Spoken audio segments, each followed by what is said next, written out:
Hello मेरे प्यारे बच्चों, कैसे हो आप सब। आई होप आप लोग सब बहुत ही अच्छे होंगे। तो बच्चों, आप लोग अब 9th से 10th में आ गए हो, तो बताओ आप लोग कैसा फील कर रहे हो। और यू फीलिंग बच्चों, आर यू फीलिंग प्रेशर्ड? क्या प्रेशर फील हो रहा है? तो बच्चों, प्रेशर फील करने की कोई बात नहीं है। अब आपकी ज्योति मैम आ गई है, आप लोगों को बिल्कुल आप लोगों के साइंस मैथ्स के कॉन्सेप्ट को इतना आसान करने वाली है। जैसे हमारे डेली लाइफ में क्या हो रहा है, हम उससे जोड़ के अपने चीज़ों को पढ़ेंगे ताकि जो हमारा कॉन्सेप्ट है वो क्लियर हो सके। आपको पता है बच्चों, अगर आप अपने कॉन्सेप्ट को क्लियर कर लेते हो तो कोई भी सब्जेक्ट बहुत ही आसान होता है। और अगर कॉन्सेप्ट आपकी क्लियर नहीं होती है तो फिर हमें परेशानी होती है। और जब बच्चे 9th से 10th में आते हैं, पता है जब हम भी 10th में आए थे तो हमें ना वो ऑलरेडी प्रेशर होता है कि अरे 10th बहुत ही मतलब मुझे अच्छा करना। और इस प्रेशर में क्या होता है, जो आसान चीज़ भी होती है बच्चे उसको डिफ़िकल्ट समझ लेते हैं। तो कुछ भी डिफ़िकल्ट नहीं है बेटा। तो आज हम लोग क्या पढ़ेंगे, क्या क्लास स्टार्ट करने वाले हैं। ठीक है, आप लोग गेस करोगे क्या पढ़ेंगे आज हम लोग।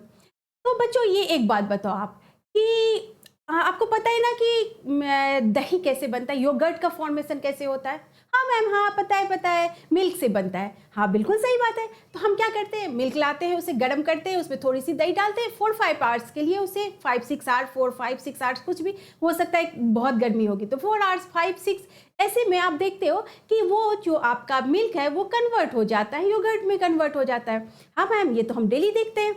Okay okay. अब बताओ बेटा कि अगर हम फ्रूट्स लाते हैं, खरीद के लाते, ताज़ा ताज़ा फ्रूट्स खरीद के लाए, वाह यम्मी यम्मी फ्रूट्स खरीद के लाए, देखने में भी बड़ा अच्छा ताज़ा ताज़ा फ्रूट लगता है। अब उसको आप 5-6 डेज के लिए रूम टेम्परेचर पर बिल्कुल छोड़ दो, तो क्या होगा बेटा, क्या होगा मैम, वो खराब हो जाएगा, बिल्कुल खराब होगा, रोटन हो जाएगा, सड़ जाएगा, उससे स्मेल आएगी, बिल्कुल आएगी। समझ रहे हो आप कि क्या हो रहा है, चेंज हो रहा है। अच्छा, आप खाना खाते हो, फूड आप इंटेक करते हो, तो हमें एनर्जी फूड से मिलती है ना। कैसे कैसे, डाइजेशन से। जब डाइजेस्ट होता है फूड तो उसके बाद वो फूड हमें एनर्जी देता है, यानी कि फूड का कन्वर्जन हो रहा है एनर्जी में। समझ रहे हो। आप ना क्या करो बेटा, आयरन नेल ले लो। आयरन नेल को आप थोड़ा वाटर में डाल के छोड़ दो, या फिर आप मॉइस्चर जब वाली जगह पे उसको छोड़ दो। आप क्या देखोगे, उस आयरन नेल पे रस्ट लग जाएगा। अब आप देखो ये कितनी चीजें आपकी डेली लाइफ में हो रही है। आपने कभी सोचा है ये कैसे हो रहा है? हाउ, कैसे हो रहा है मैम? ये हो रहा है, ये तो हम देख रहे हैं, लेकिन इसके पीछे रीजन क्या है, क्यों हो रहा है? इसके पीछे रीजन है केमिकल रिएक्शंस। तो हमारे प्यारे बच्चों, आज का हमारा टॉपिक भी यही है, केमिकल रिएक्शंस एंड इक्वेशंस।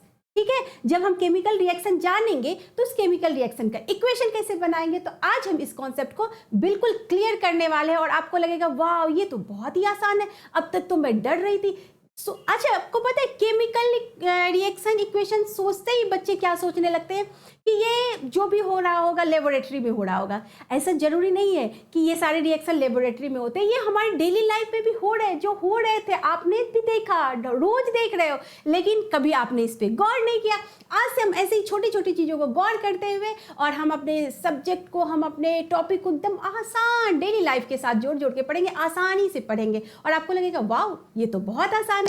तो चलिए हम आज अपना टॉपिक स्टार्ट करते हैं। तो केमिकल रिएक्शन, तो बेटा जब हम केमिकल रिएक्शन की बात करते हैं तो केमिकल रिएक्शन सुनते ही आपके दिमाग में क्या आएगा, क्या आएगा मैम? आएगा कि केमिकल रिएक्शन होता क्या है। ये तो ठीक है, आपने बोला कि योगर्ट का फॉर्मेशन, ये होना वो सब मैं समझ रही हूँ, लेकिन अगर कोई मुझसे पूछे कि केमिकल रिएक्शन है क्या, तो मुझे तो उसका डेफिनेशन लिखना होगा, बिल्कुल लिखना होगा। और यही तो डेफिनेशन है बेटा, जो हो रहा है उसी को लिखना है, उसका लैंग्वेज है। केमिकल रिएक्शन क्या होता है बेटा केमिकल रिएक्शन को अगर देखें तो हम क्या कह सकते हैं बेटा, chemical reaction is a process. ये क्या है बेटा, एक प्रोसेस है जिसमें क्या हो रहा है, न्यू सब्सटेंस का फॉर्मेशन होता है। और जो न्यू सब्सटेंस का फॉर्मेशन होता है उसकी प्रॉपर्टीज भी न्यू होती है, उसकी प्रॉपर्टीज भी डिफरेंट होती है। बात समझ रहे हो आप? मैंने क्या बोला था आपको पहले कि जो डेली लाइफ से आप पहले आप सोचिए, आप डेली लाइफ से एग्जांपल लीजिए। डेली लाइफ में आपके क्या हो रहा है, आपके इन्वायरमेंट में क्या हो रहा है, उससे पहले आप एग्जांपल लेते हैं। क्या बना, योगर्ट का फॉर्मेशन हुआ, किससे, मिल्क से। अब मिल्क और योगर्ट में जो प्रॉपर्टीज है, क्या चेंज आपको लग रही है? मिल्क और योगर्ट की प्रॉपर्टीज क्या आपको चेंज लग रही है? बिल्कुल मैम, जो मिल्क है वो आपका क्या लिक्विड स्टेट में है, लेकिन क्या आपका जो कर्ड है, योगर्ट है, दही है, क्या वो लिक्विड स्टेट में है? नहीं है। तो उसकी प्रॉपर्टी चेंज हुई। अगर टेस्ट की बात करेंगे तो टेस्ट भी चेंज होगी बेटा। तो सिंपल सी बात करें, अगर हम केमिकल रिएक्शन की बात करते हैं तो केमिकल रिएक्शन है क्या? Chemical reaction is a process, यह एक प्रोसेस है जिसमें न्यू सब्सटेंस का फॉर्मेशन हो रहा है, और वो जो न्यू सब्सटेंस का फॉर्मेशन है उसकी प्रॉपर्टीज भी नई होती है, तो substances are form with new properties. Simple बात है। ओके मैम, ये तो बहुत आसान था, ये तो मैं समझ गई। अब जैसे मैंने बोला, आप डेली लाइफ में पानी देखते हो, पानी पीते हो, मैं पानी पी रही हूँ अभी, ये पानी है मेरे पास। ओके, अब बताओ कि ये जो पानी है ये कैसे बना है? ये पानी कैसे बना है? ये पानी भी केमिकल रिएक्शन से ही बना है। कैसे बेटा? तो ये मेरा H2 यानी कि हाइड्रोजन। H2 किससे है बेटा? हाइड्रोजन। हाइड्रोजन जब ऑक्सीजन से रिएक्ट करता है तो क्या बनाता है बेटा? वाटर बनाता है। वाह मैम, ये तो वाटर तो हम डेली देखते थे लेकिन कभी सोचा नहीं था ये केमिकल रिएक्शन है। यस बेटा, ये केमिकल रिएक्शन है। Hydrogen reacts with oxygen to form water. जैसे H2 से डिनोट करते हैं हाइड्रोजन को, ऑक्सीजन O2। ये जब दोनों रिएक्शन होता है तो ये हमारा वाटर का फॉर्मेशन करता है। तो ये क्या हुआ? केमिकल रिएक्शन हुआ। हम नमक डेली खाते हैं। आप देखो डेली लाइफ की पे आपको एग्जांपल देती हूँ। डेली लाइफ में आप नमक खाते हो, साल्ट खाते हो, सॉल्ट खाते हो। तो जब ये सॉल्ट खाते हो तो पता है उसका क्या फॉर्मूला होता है? उसका होता है NaCl, सोडियम क्लोराइड कहते हैं इसको बेटा। सोडियम क्लोराइड कैसे बनेगा बेटा? Sodium plus chlorine, Na plus Cl2 क्या बना रहा है आपका? NaCl। तो यहाँ पे आप क्या देख रहे हो बेटा? जो हाइड्रोजन है, ओके, जो ऑक्सीजन है और जो वाटर है, उसकी प्रॉपर्टीज की बात करें। मैंने क्या बोला कि बन तो रहा है, केमिकल रिएक्शन में प्रोसेस है जिसमें न्यू सब्सटेंसेस का फॉर्मेशन हो रहा है। जो न्यू सब्सटेंसेस का फॉर्मेशन हो रहा है उसकी प्रॉपर्टीज भी चेंज है। तो क्या ये सच हो रहा है? देखते हैं हम लोग कि मैंने बोला कि हाइड्रोजन, ये हाइड्रोजन है, ये ऑक्सीजन है। अगर इसकी प्रॉपर्टीज की बात की जाए तो बेटा बताइए इसकी प्रॉपर्टीज क्या होगी? मैम, हाइड्रोजन गैस होता है। अगर हम इसकी प्रॉपर्टीज की बात करें तो क्या होगा? एक प्रॉपर्टीज जानते हैं कि ये गैसियस स्टेट में रहता है हाइड्रोजन। Yes ma'am. ऑक्सीजन भी गैसियस स्टेट में रहता है। Yes ma'am. तो ऑक्सीजन और हाइड्रोजन गैस है, लेकिन H2O क्या किसके फॉर्म में होता है बेटा? लिक्विड के फॉर्म में बनता है। हाँ, जब उसको वेपर बनाते हैं तो फिर वो वेपर भी होता है, वो भी वाटर ही है, लेकिन ये जो फॉर्मेशन होता है वो आप क्या पानी कैसे पीते हो? आप वेपर के फॉर्म में थोड़ी पीते हो, ये तो आपके लिक्विड के फॉर्म में पी रहे हो। तो ये जो वाटर है ये आपका क्या है? लिक्विड के फॉर्म में है। समझ रहे बात को? तो यहाँ पे जो हमारा न्यू सब्सटेंसेस का फॉर्मेशन हुआ है उसकी प्रॉपर्टीज अलग है। तो एक तो मैंने स्टेट ऑफ मैटर के रिगार्डिंग बताया आपको प्रॉपर्टी। अब दूसरी प्रॉपर्टी भी आप देख सकते हैं। ये हाइड्रोजन और ये ऑक्सीजन, ये जो काम होता है ये आपको पता है इसका कंबस्चन में काम होता है। ये हाइड्रोजन तो खुद ब खुद जलता है, ऑक्सीजन जलने में हेल्प करता है, लेकिन क्या वाटर इस दोनों में से कोई काम करता है? नहीं। ये तो हमेशा क्या करता है? फायर एक्सटिंग्विशर का काम करता है, आग को बुझाने का काम करता है। तो इनकी प्रॉपर्टीज देखो बेटा कितनी डिफरेंट हुई। समझ रहे बात को? इसी तरह मैंने क्या बोला? NaCl। NaCl क्या है? हमारा सॉल्ट है जो हम डेली खाते हैं। ये सॉलिड स्टेट में होता है, आप घर में देखते हो। अब यहाँ पे Na तो सॉलिड है लेकिन क्लोरीन गैस स्टेट में है। अब यहाँ पे देखिए सॉलिड गैस मिलके सॉलिड बना रहा है, तो प्रॉपर्टी चेंज हो रही है। तो इस तरह से हम देख रहे हैं। और दूसरी बात देखिए बेटा, सोडियम एक आपका मेटल है, क्लोरीन नॉन मेटल है। लेकिन ये जो है हमारा, और यहाँ पे क्या है? ये मेटल और नॉन मेटल क्या हुआ? एलिमेंट है। ये एलिमेंट जब आपको मिल रहा है तो ये क्या बना रहा है बेटा? कंपाउंड बना रहा है। ये सब आप तो 9th क्लास में पढ़ ही लिए होंगे। एलिमेंट किसे कहते हैं, कंपाउंड किसे कहते हैं। तो एलिमेंट से किसका फॉर्मेशन हो रहा है? कंपाउंड का फॉर्मेशन। और ये एलिमेंट अपना जो प्रॉपर्टी है वो चेंज कर दिया है। जो आपका कंपाउंड का प्रॉपर्टी है वो जो Na का प्रॉपर्टी होगा वही Cl का होगा NaCl में। तो यही चीज मैं बताना चाह रही बेटा कि केमिकल रिएक्शन सिंपल चीज है, कुछ नहीं है। Chemical reaction is a process in which new substances are form with new properties. New properties के साथ न्यू सब्सटेंसेस का फॉर्मेशन ही आपका क्या कहलाता है? केमिकल रिएक्शन कहलाता है। Got it? आपको समझने में कोई दिक्कत नहीं हुई होगी। चलिए अब हम आगे बात करें बेटा कि जब हम केमिकल रिएक्शन की बात करते हैं तो हमने क्या बोला यहाँ पे बेटा कि ये H2 प्लस O2 मिलके हमारा क्या बना रहा है? H2O2 मिलके कि H2O बना रहा है। ठीक है मैम, ये तो आपने बोला कि H2 प्लस O2 मिलकर के क्या बना रहा है? H2O बना रहा है। अब यहाँ पे एक चीज क्या देख रहे हैं बेटा कि ये H2 और O2 जो है और H2O के बीच में हमारा एक लाइन आ रहा है, इसको हम एरो से दिखा रहे हैं। एरो आ रहा है बेटा। अब एरो के इस साइड कुछ है और एरो के इस साइड कुछ है, तो एरो के जो ये लेफ्ट साइड में है, एरो के लेफ्ट साइड और राइट साइड में कुछ है ना, कुछ सब्सटेंसेस आपके एरो के लेफ्ट साइड में मिल रहे हैं, कुछ राइट साइड में मिल रहे हैं।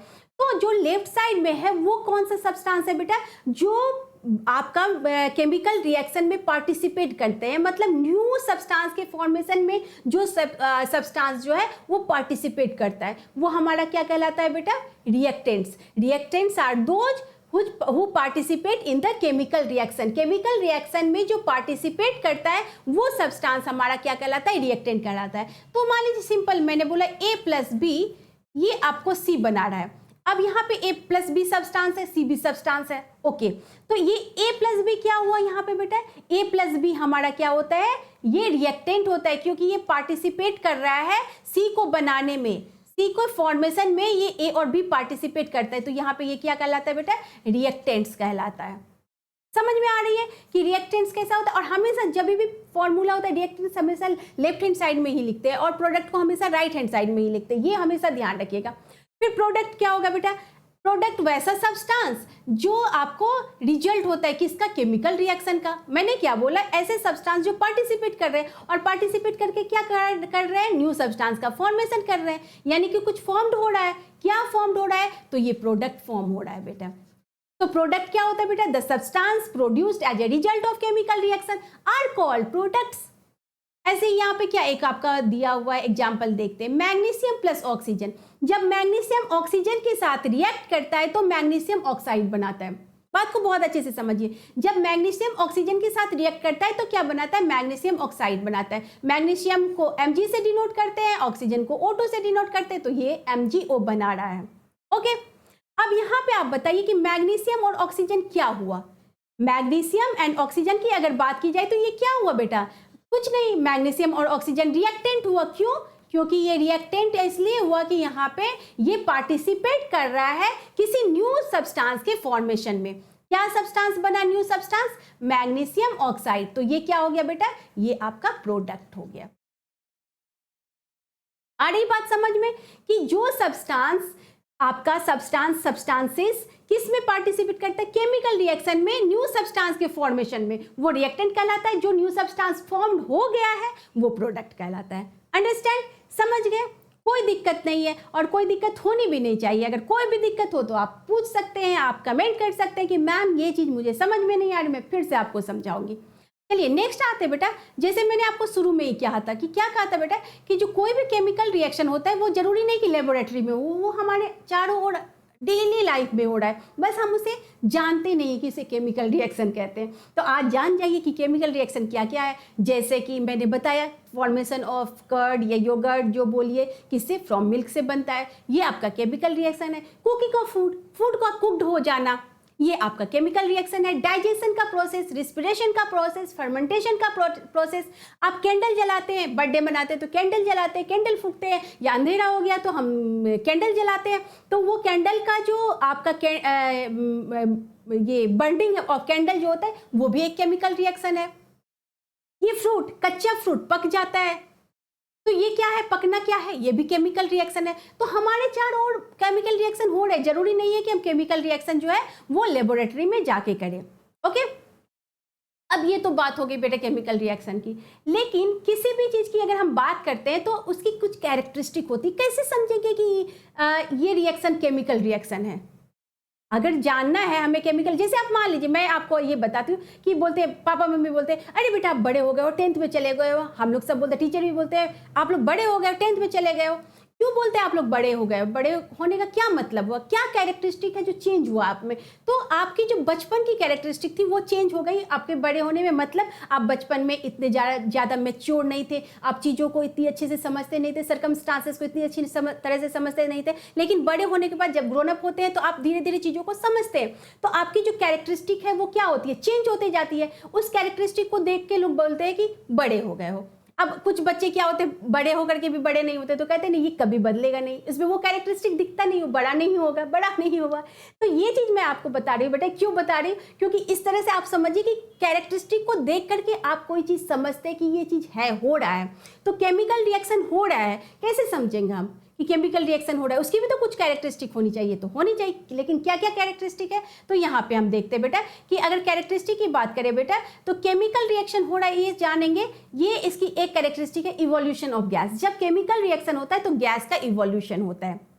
कैसे, मैं एक एक करके बताऊंगी, पहले आप समझिए कि क्या क्या कैरेक्टरिस्टिक है। दूसरा, फॉर्मेशन ऑफ प्रेसिपिटेट, ये भी एक कैरेक्टरिस्टिक है। चेंज इन कलर, ये भी कैरेक्टरिस्टिक है। चेंज इन टेम्परेचर, ये भी कैरेक्टरिस्टिक है। चेंज इन स्टेट, ये भी कैरेक्टरिस्टिक है। ओके, अब ये आपको जो यहाँ पे 5 कैरेक्टरिस्टिक दिख रहा है बेटा, जरूरी नहीं है कि एक केमिकल रिएक्शन में ये 5 कैरेक्टरिस्टिक होंगे, या एक केमिकल रिएक्शन में एक ही कैरेक्टरिस्टिक होंगे। हो सकता है एक भी हो सकता है 2 भी हो सकता है 3 भी हो। आप समझ रहे बात को, लेकिन 5 का 5 जनरली होता नहीं है। तो 1-2 कैरेक्टरिस्टिक को देख करके आप समझ जाएंगे कि ये आपका केमिकल रिएक्शन है। तो आते हैं बेटा, जैसे मैंने आपको बोला कि evolution of gas, first characteristic को लेते हैं इवोल्यूशन ऑफ गैस। तो इवोल्यूशन ऑफ गैस कैसे समझेंगे कि गैस इवॉल्व हो रहा है और ये क्या कैरेक्टरिस्टिक है। तो जब कुछ आप ऐसा रिएक्शन करते हैं, जैसे मान लीजिए हम सोडियम का रिएक्शन कराते हैं वाटर के साथ, सोडियम का हमने रिएक्शन कराया वाटर के साथ, यानी कि सोडियम को Na से डिनोट कराते हैं और वाटर को H2O से करते हैं। तो ये हमारा क्या देता है बेटा, NaOH, ठीक है, सोडियम NaOH देता है, प्लस क्या देता है, H2 गैस। तो यहाँ पे आप क्या देख रहे हो बेटा कि ये H2 गैस रिलीज हो रहा है इस केमिकल रिएक्शन में, जहां सोडियम और वाटर जो है वो रिएक्ट कर रहा है, इसमें आपका H2 गैस रिलीज हो रहा है। तो ये आपका क्या हो गया, इवोल्यूशन ऑफ गैस। आप इसको देख करके बता सकते हो मैम ये तो केमिकल रिएक्शन है, क्योंकि यहाँ H2 का इवोल्यूशन हो रहा है, ये H2 एक गैस है और गैस का इवोल्यूशन हो रहा है। बिल्कुल सही बात है। पोटेशियम क्लोरेट, जब आप पोटेशियम क्लोरेट को हीट करते हैं तो क्या होता है, जब आप पोटेशियम क्लोरेट को हीट करते हैं तो क्या, यहाँ पे हीट हो रहा है पोटेशियम क्लोराइड, यानी कि यहाँ पे आप क्या करेंगे बेटा, पोटेशियम क्लोराइड को हीट करेंगे, KClO3, पोटेशियम क्लोरेट को जब हीट करते हैं बेटा तो ये आपको क्या देगा, यहाँ पे आपको मिलेगा KCl plus O2, oxygen gas. यहाँ पे आपको क्या मिल रहा है बेटा, KCl प्लस O2, यहाँ पे आपको ऑक्सीजन गैस मिल रहा है। अब देख रहे हैं यहाँ पे क्या मिल रहा है आपको, ऑक्सीजन गैस मिल रहा है। ऑक्सीजन गैस का इवोल्यूशन हो रहा है, तो इवोल्यूशन ऑफ गैस हो गया। आप देख रहे हैं कुछ केमिकल रिएक्शन ऐसे होते हैं जो किसके द्वारा कैरेक्टराइज्ड होते हैं, इवोल्यूशन ऑफ गैस।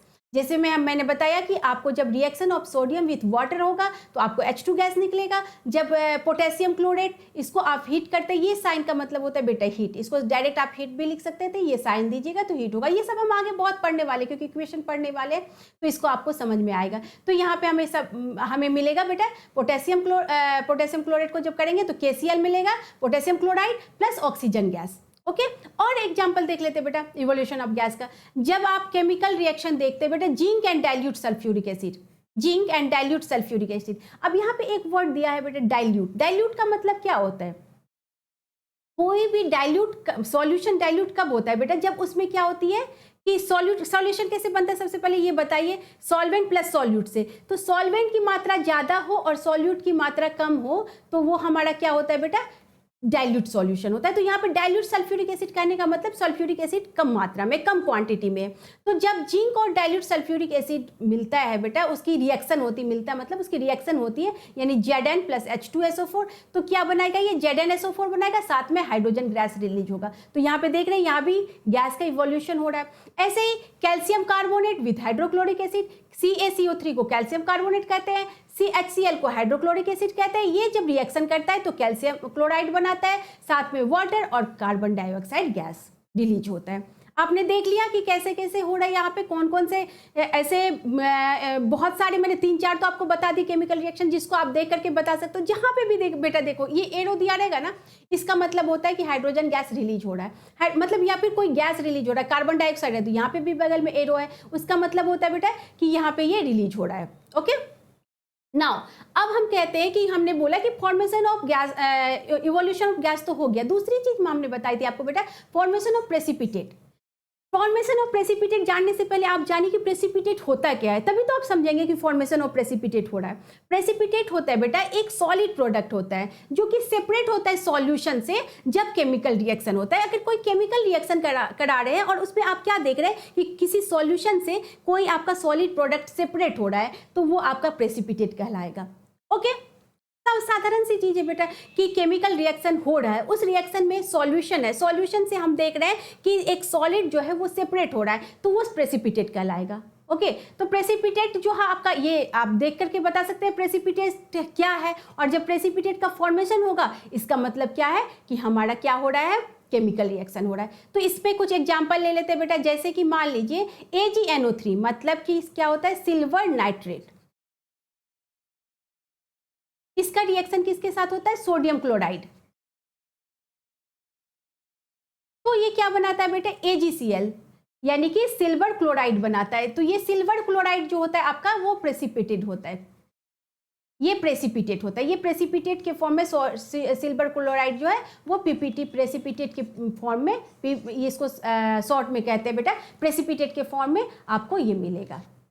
ठीक है, यानी कि आपने देखा कि AgNO3 silver nitrate plus NaCl sodium chloride, जब ये दोनों क्या होगा, केमिकल रिएक्शन करेगा तो आपका क्या बन जाएगा, AgCl सिल्वर क्लोराइड। ये सिल्वर क्लोराइड हमारा क्या होता है, प्रेसिपिटेट के फॉर्म में, प्रेसिपिटेट के फॉर्म में आपको मिलेगा, साथ में आपको NaNO3 सोडियम नाइट्रेट भी मिलता है। ठीक है, एक ही चीज आपको प्रेसिपिटेट मिलेगा, दोनों चीज नहीं मिलेगा, तब तो फिर दोनों मिक्स हो जाएगा। यहाँ पे आपको AgCl प्रेसिपिटेट के फॉर्म में मिलता है और NaNO3 आपका सॉल्यूशन में ही रहता है।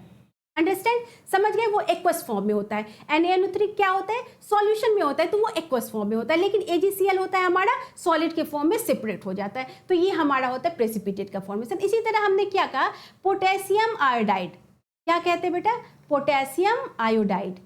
जब ये पोटेशियम आयोडाइड को आप क्या करते हैं, किसके साथ रिएक्ट कराते हैं, PbNO3 के साथ, पोटेशियम नाइट्रेट के साथ कराते हैं, लीड नाइट्रेट के साथ कराते हैं, तो क्या मिलेगा आपको, यहाँ पे आपको किसका फॉर्मेशन होगा, KNO3 पोटेशियम नाइट्रेट का फॉर्मेशन होगा। ये KNO3 जो होगा आपको प्रेसिपिटेट के फॉर्म में मिलेगा। ये आपका होता है पोटेशियम नाइट्रेट, यानी कि जो पोटेशियम आयोडाइड होता है उसको Ki से डिनोट करते हैं, लेड नाइट्रेट को PbNO3 से NO3 से डिनोट करते हैं। तो ये कौन सा प्रेसिपिटेट बनाएगा, 2KNO3, मतलब KNO3, ये तो आपको बैलेंसिंग सिखाएंगे तब आप समझिएगा। KNO3 यानी कि पोटेशियम नाइट्रेट प्रेसिपिटेट का फॉर्मेशन होता है, साथ में PbI2 भी बनता है, लेड आयोडाइड भी बनता है। लेकिन ये लेड आयोडाइड पोटेशियम नाइट्रेट दोनों प्रेसिपिटेट के फॉर्म में नहीं होगा बेटा, मैंने बार बार बताया कि एक ही चीज होगा, ये आपका प्रेसिपिटेट के फॉर्म में होगा, ये आपका एक्वस फॉर्म होगा।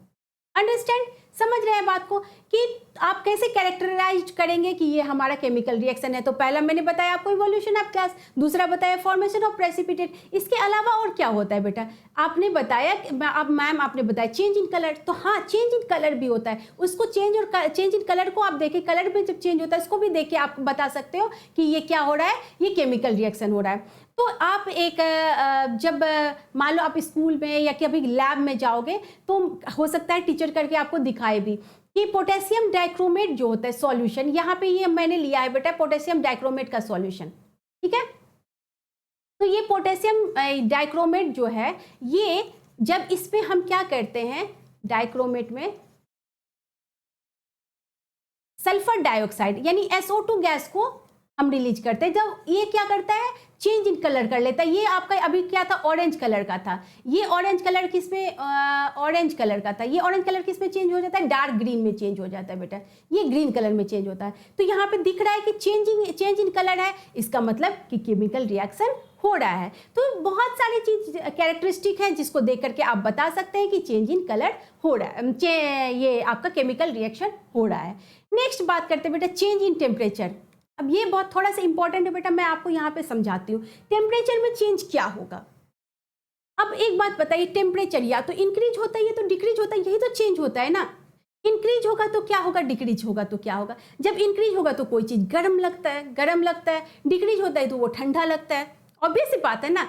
तो यहाँ पे आप किसी भी केमिकल रिएक्शन जो बीकर में हो रहा है उस बीकर को छू करके आप बता सकते हो कि ये केमिकल रिएक्शन हो रहा है। आपने जो बीकर में दिया और आप देख रहे हो कि उससे उसका जो है बीकर में जब दिया तब आपने छुआ और उसके बाद आप उसको छुओ और टच करो, तो टच करने के बाद वो आपको गर्म फील हो रहा है, इसका मतलब अंदर में केमिकल रिएक्शन हो रहा है।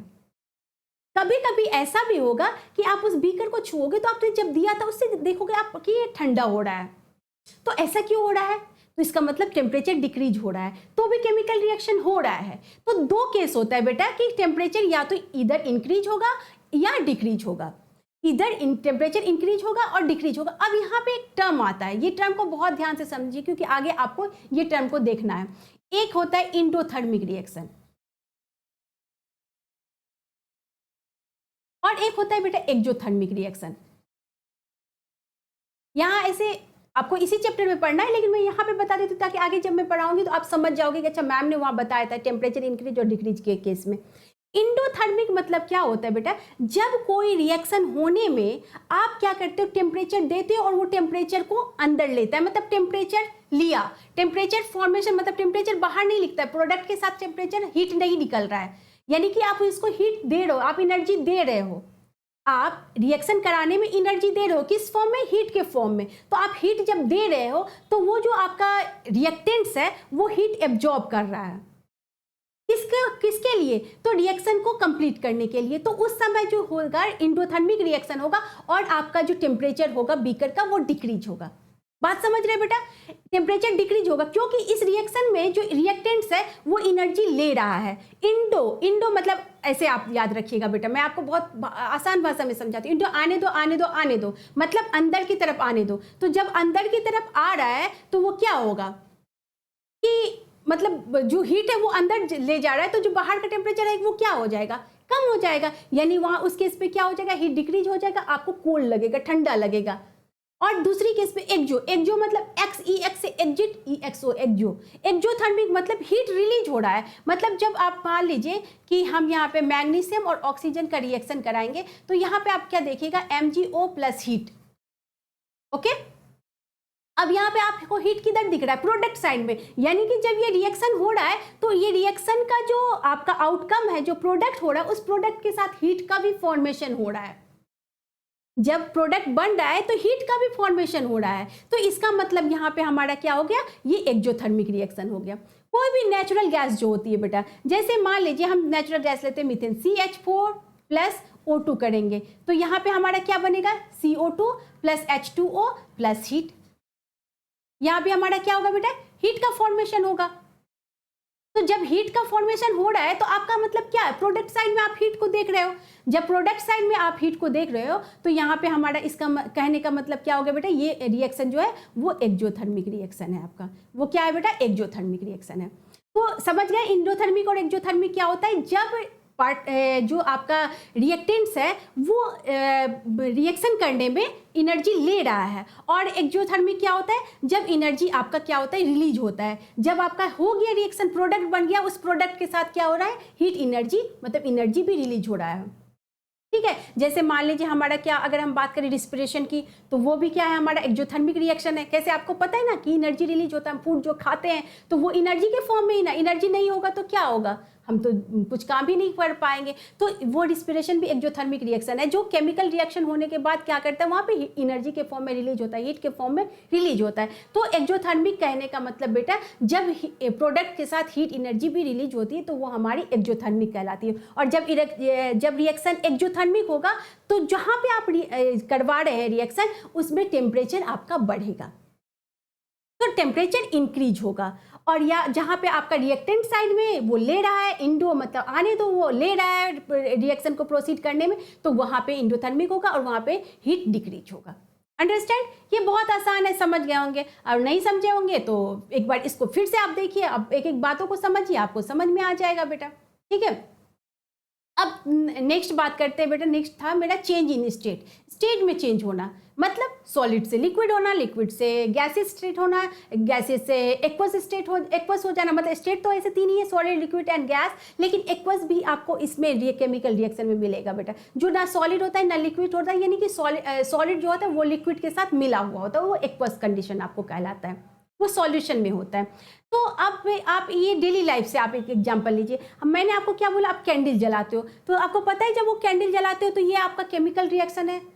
हाँ मैम, आपने तो शुरू में क्लास में बताया था। तो कैसे केमिकल रिएक्शन है बेटा? जब वैक्स बर्न होता है बेटा, तो जो ये वैक्स कैंडल है वो किसके फॉर्म में होता है? H2O और CO2 का फॉर्मेशन करता है, वाटर और कार्बन डाइऑक्साइड का फॉर्मेशन करता है। तो यहाँ पे आप क्या देख रहे हैं बेटा कि जो ये वैक्स था वो अभी तभी सॉलिड स्टेट में आपको दिख रहा था, है ना? और वो वैक्स जो है वो आपका H2O लिक्विड में चेंज हो जाता है और CO2 गैस में चेंज होता है। तो स्टेट चेंज हुआ ना, सॉलिड से कहाँ आपका चेंज हो गया बेटा? सॉलिड से लिक्विड प्लस गैस दोनों में चेंज हुआ बेटा, लिक्विड प्लस गैस। तो चेंज इन स्टेट भी हमारा एक कैरेक्टरिस्टिक होता है केमिकल रिएक्शन का। आ गई बात समझ में बेटा? इतना समझने में कोई दिक्कत होना नहीं चाहिए। अगर आपको लगे कि बेटा कहीं भी आपको कोई भी प्रॉब्लम हो, बेटा आप फ्री हो, आप कमेंट करो, बोलो मैम ये चीज़ आप एक बार फिर से समझा दीजिए, मैं आपको ज़रूर समझाऊंगी बेटा। मैं एक एक बच्चे का कमेंट पढ़ूंगी, लेकिन बेटा जितना मैं एफर्ट कर रही हूँ आप लोगों को बहुत अच्छे से समझाने के लिए, आप लोगों को एक एक डेली लाइफ का एग्जाम्पल दे रही हूँ ताकि आप समझ पाओ और आप उस चीज़ को जब भी बेटा एग्जाम में बैठो। मैं आपको पता है, मैं जब एग्जाम का टाइम आएगा तो आप लोगों को एग्जाम टिप्स जरूर दूंगी।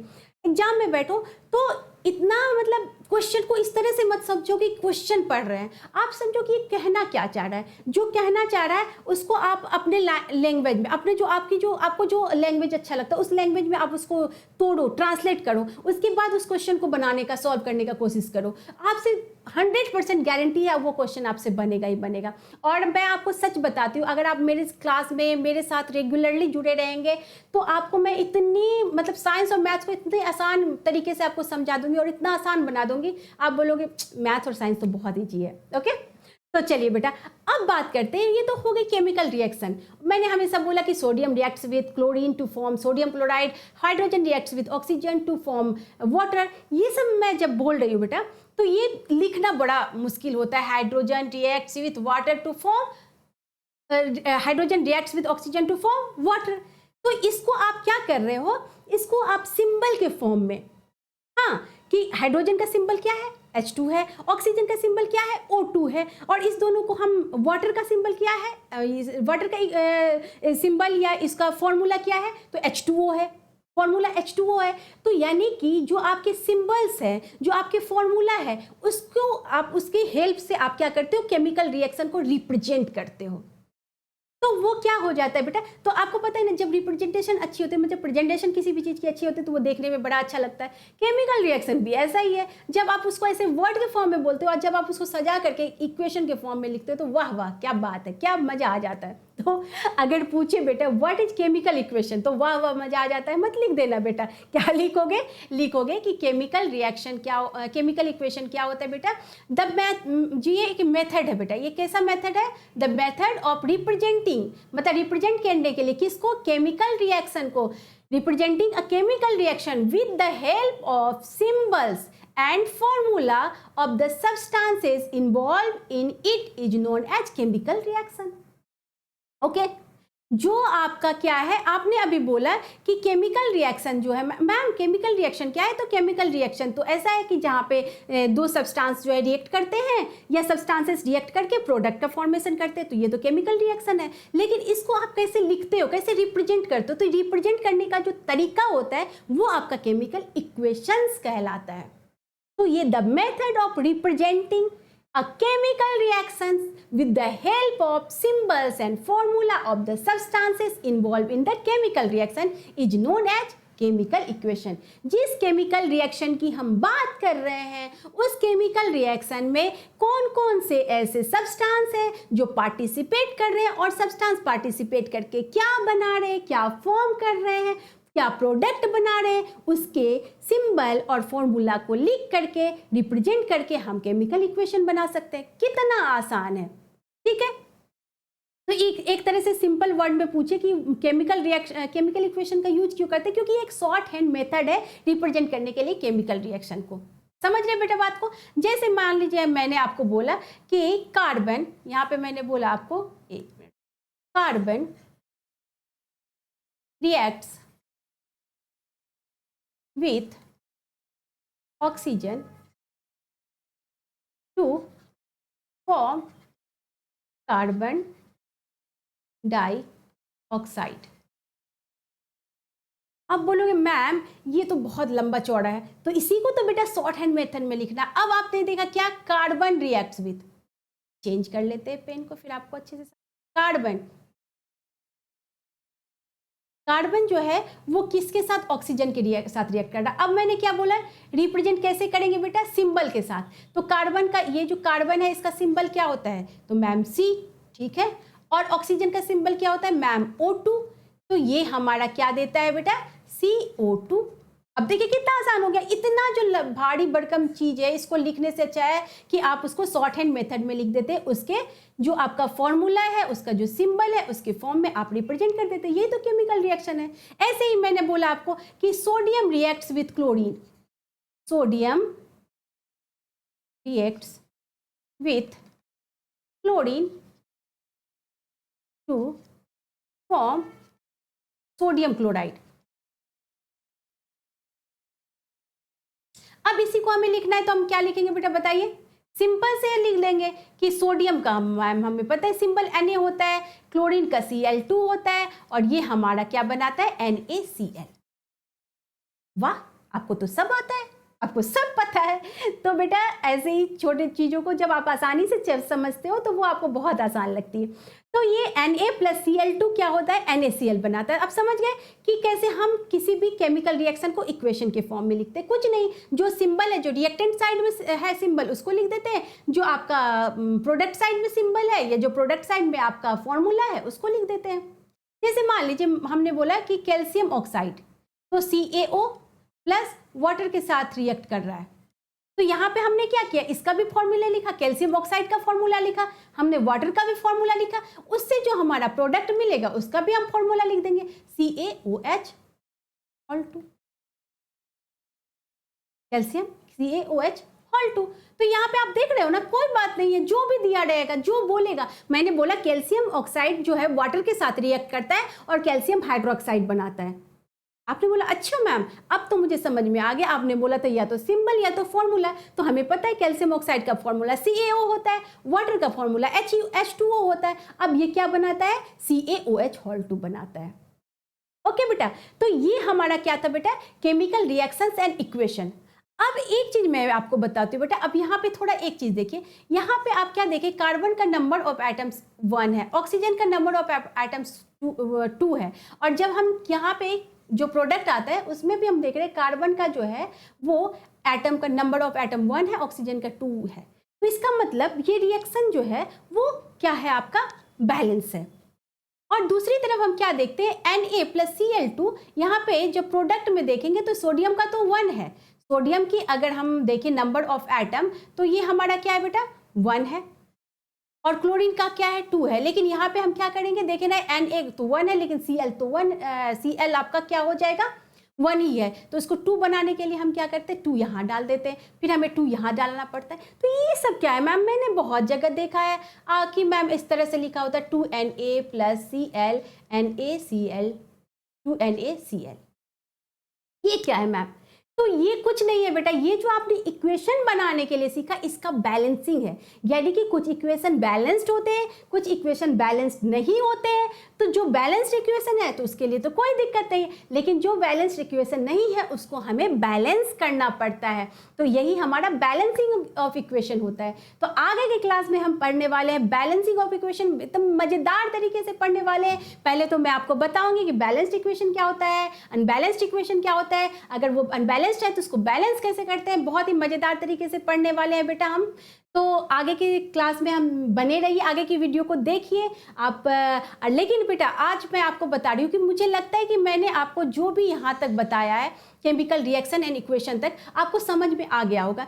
एक बार बेटा आप ना वीडियो को फिर से देखिए और उसको समझने का कोशिश करिए, और कहीं भी लगे कि आपको ये चीज़ नहीं समझ में आ रहा है तो आप मतलब फ्री होकर के आप कमेंट कर सकते हैं कि मैम ये चीज़ ना एक बार और मुझे समझा दो। मैं बेटा ज़रूर समझाऊंगी आपको। मेरा एक ही चीज़ मानना है कि जो मेरे बच्चे हैं, जो मुझसे पढ़ रहे हैं, जो मुझसे समझने का कोशिश कर रहे हैं, उनकी कॉन्सेप्ट क्लियर होनी चाहिए, ताकि जब वो एग्जाम में बैठे ना तो वो प्रेशर ना आए कि मैं तो समझ ही नहीं, ये क्वेश्चन मुझे नहीं समझ में आया। क्वेश्चन सब समझ में आना चाहिए। तो कॉन्सेप्ट को बिल्कुल ऐसे ही क्लियर करना है तो मेरे साथ बने रहिए, इस चैनल पर बने रहिए। अगर आपको ये वीडियो आपको देख करके लगता है कि ये आपके लिए अच्छा है, आपको इससे समझ में आ रहा है तो आप इसे लाइक करिए, इस चैनल को लाइक करिए, सब्सक्राइब करिए ताकि मैं जो नई वीडियो लाऊं वो आप तक पहुंचे और आप उसको ऐसे ही अच्छे से एकदम इसको क्या कहते हैं डेली लाइफ के एग्जाम्पल से आप समझ के एकदम इसको मज़ेदार तरीके से समझते हुए अपने साइंस को बिल्कुल स्ट्रॉन्ग करिए। तो हम अगर ये आपको बेटा मेरा बस एक ही कहना है कि अगर आपको अच्छा लगता है तो लाइक करिए, सब्सक्राइब करिए और अपने दोस्तों के साथ शेयर करिए और हमारे चैनल के साथ बने रहिए। तब तक आप लोग मस्त रहिए, स्वस्थ रहिए, खुश रहिए, मुस्कुराते रहिए और बाय बाय मेरे बच्चों।